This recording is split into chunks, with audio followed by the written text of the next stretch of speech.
क्या आप जानते हैं फिरौन के हजारों करोड़ों के खजाने आज तक जमीन के नीचे दबे हुए क्यों हैं?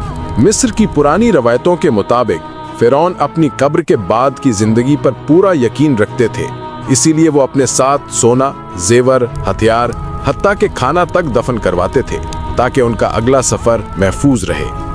लेकिन सबसे बड़ा हंगामा उस वक्त हुआ जब तूतनखामुन की कब्र खोली गई।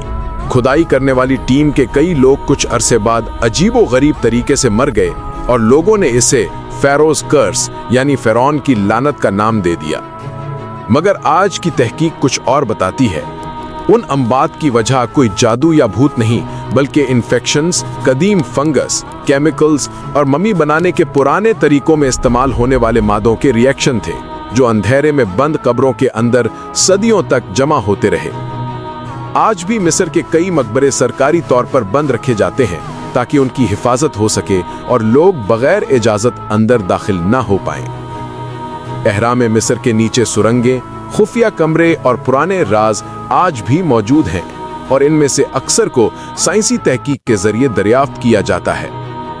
और मिस्र की हुकूमत का एक मशहूर जुमला आज भी सुनने में आता है, जो चीज हजारों साल दबी रहे बेहतर है दबी ही रहे।